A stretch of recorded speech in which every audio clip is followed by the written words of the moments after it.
Hey, welcome yet to a brand new episode. My name is Dr. Faith Elizabeth Nanyonga. Today I'm going to talk about some of the lessons I wish I knew, or some of the things I wish I knew when I started my PhD. And had I known these things, my PhD experience would have turned out to be a little more pleasant. So if you'd like to learn more about this, let's get right into it. But before we do, here's an advert from our sponsor, Anchor.fm.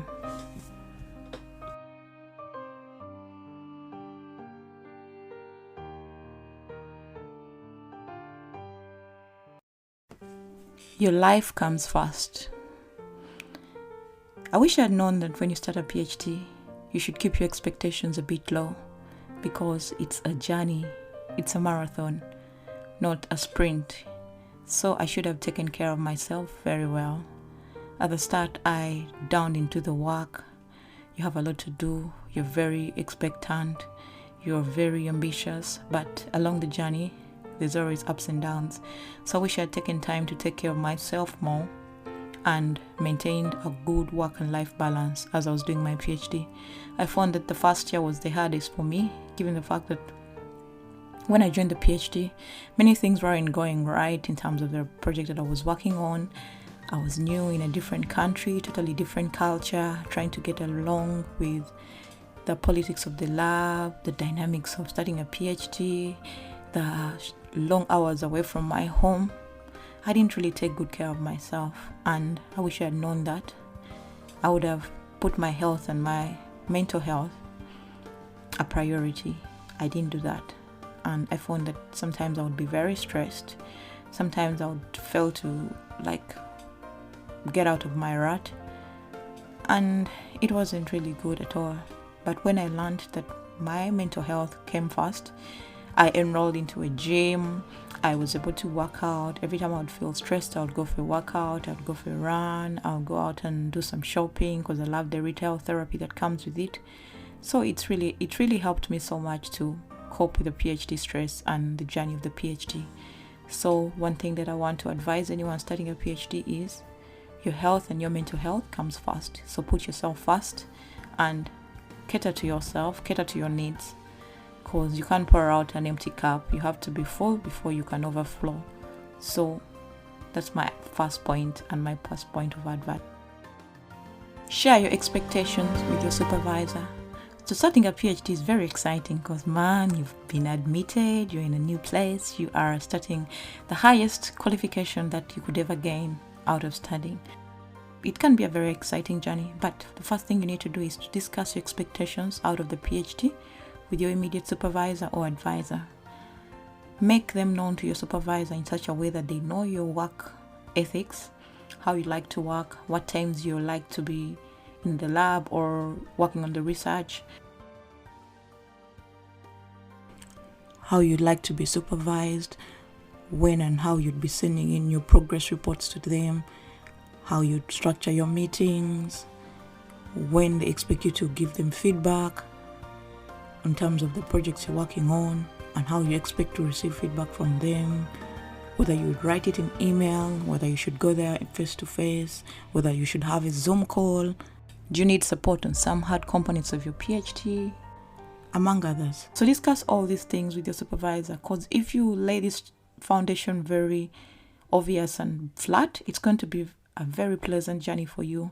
So that's my second point. Discuss your expectations with your supervisor. What do you expect out of the PhD? And how do you expect to be managed? What kind of results should you look out for? And the progress of your PhD, how will it be evaluated along the journey? That's very important. So do that. Do not feel timid. Do not feel scared that you don't know much to ask or to seek out their opinion about how you should be managed. Do that first, because it will create a very, very pleasant journey for you as you pursue your PhD. That's my second point. Invest your time in doing literature review.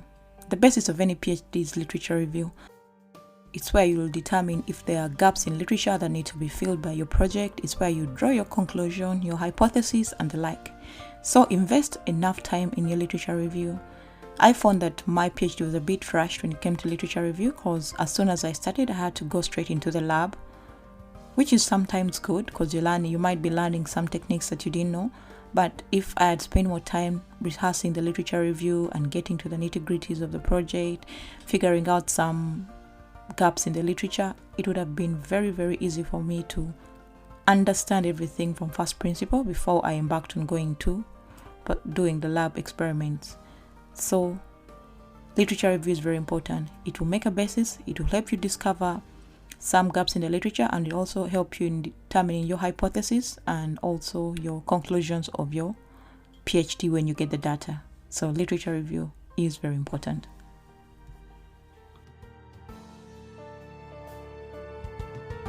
Next point I would say is that have a plan for your PhD.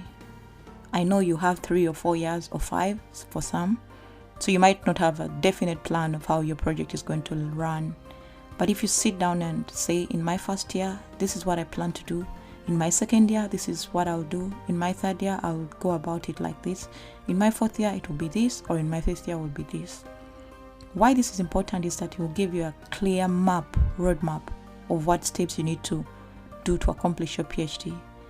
Many PhDs, sometimes you find that the hypothesis is not well thought out, so that you might have to do some more troubleshooting before you get the results.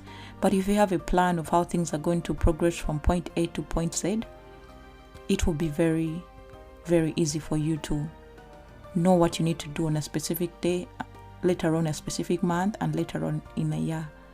That's very important. I didn't have that most of the time. We were just trying out different things of the project, like if this experiment hasn't worked, probably let's start this. But if you have this, it will make it very easy for you to enjoy your PhD and be on top of your things. So a plan is very important. Have you heard of this saying, a shorter pencil is better than a long memory? Yes. A short pencil is better than a long memory, in such a way that if you write down something, you have reference to go back. Just think about something and you say, oh I'll remember it tomorrow. That might not be the case. The PhD is long. So if you go for meetings, take your notepad, write down the key points from the meeting. If you have an idea that has come up, get your piece of paper or your logbook or your lab book or your computer and type it down or write it down. It's very important to write down. And data management is one of the traits you learn while doing a PhD. So write down those ideas, write down the minutes from the meeting, write down the recommendations from your supervisors. Anything that you feel will be useful to your PhD. It might not be useful at this point, but it might be useful 1 year down the road. Get your pen down, write everything down. I wish I had known that. Sometimes I would come up with an idea and I'm like, oh, this experiment hasn't worked. Probably I would do it like this. And when I didn't write down, most of the times I didn't remember the next day what I had thought about or what idea I had brainstormed. So write down as much as you can and keep your notes organized and well stored in different folders so that you can be able to retrieve them when you need them when the time comes.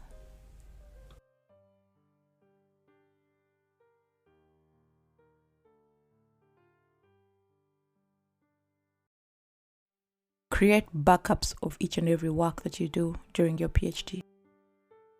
As I've talked about, writing down everything. Also, make backups of each and every work that is electronic. In the event that your computer crashes or there's a glitch in the software that you're using, you get a virus that eats up all your data, you will have a backup to go to in case each and everything fails. So create backups of your data and back it up as often as possible. Weekly is preferable so that you back up your data and keep it up to date. Your network is your net worth. That's the next tip. Why I say this is because a PhD, sometimes you cannot be getting the data that you need, but if you have a network of people that you can go to in terms of counseling, mentorship, or a network of people that you can go to ask for collaborations, to be featured on their papers and be a co-author on their research articles and research papers, it will be very important. Sadly, I didn't do this, and the time I realized that it was important, I was deep into my PhD. So create a network of people that you can look up to in terms of mentorship, encouragement, also collaborations, people you can talk to that will advise you and also have their back for you. So create a network of people that you trust. They could be your supervisors, they could be people in the similar field as you, they could be your family members, they could be your spouse or your friends that you can run to in case things hit the fan. So that's very important. Your network is your net worth. Do not over concentrate on your PhD and you forget to build networks that will be valuable when you finish your PhD. These networks come in as people who can back you up in case there are job opportunities, people who can speak their truth about you in terms of how you work, who can recommend you to different scholarships, who can take your hand when you're down. So build those networks. They will be very important for you along the PhD journey and after your PhD. A good thesis is a finished thesis, or a good PhD is a finished PhD. This means that some things might not go as planned, but your main point out of a PhD is to make sure that you come out on the other side with your transcript and your certificate and your doctor title to your name. So while everything is failing, concentrate on two things. Concentrate on the idea that you need to get a PhD at the end of the day. Do everything in your means to make sure you get the PhD. And even when you write drafts, most times you might give it a lot of effort, like proofread every paragraph, but when you send it to your supervisor, there is no draft that's going to come back without any comments or any errors. So don't be scared to send those drafts to your supervisors and to your examiners. Send them out there and make sure that you've done your part, because they're still going to give you comments and points to clear or to change. So do not over concentrate on making everything perfect.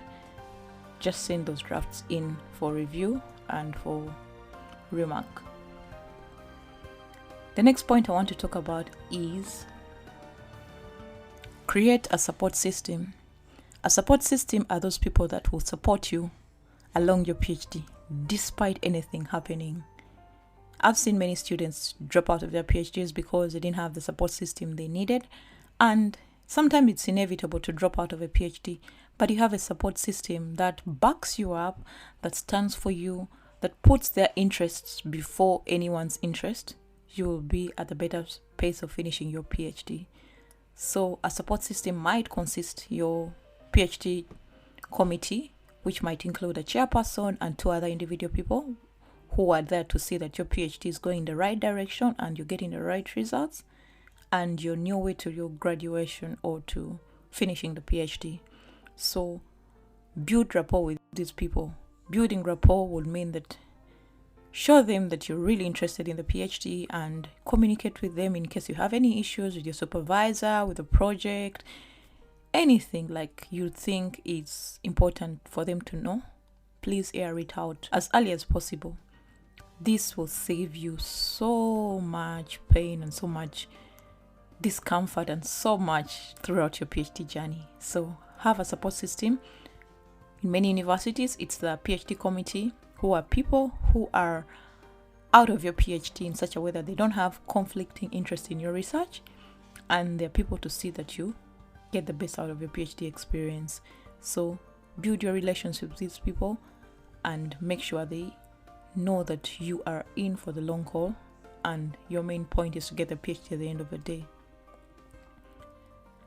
This support system came so much for me in my first year.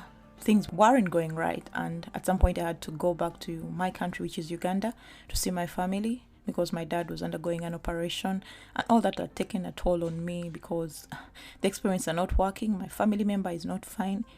And when I spoke to them and told them about this, they immediately approved my departure to leave the PhD and take my annual leave to go and see my family. And by the time I came back, I was in the right frame of mind. I was ready to continue with my PhD.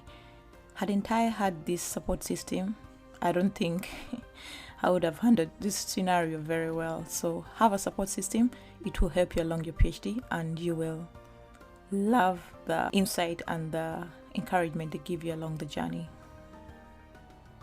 My next point is enjoy your PhD. Enjoying the PhD means that find the small things that you love about your research, because this is something you're going to do for 3 to 4 years or even 5. So enjoy the journey. Myself, I enjoyed the lab experiments. I enjoyed the interactions with my lab members, and also enjoyed the coffee that we used to have every morning before we start our lab meetings. In the lab, we would play some music, we would discuss different aspects of our PhDs and our projects, and also laugh, have a good laugh at the end of the day.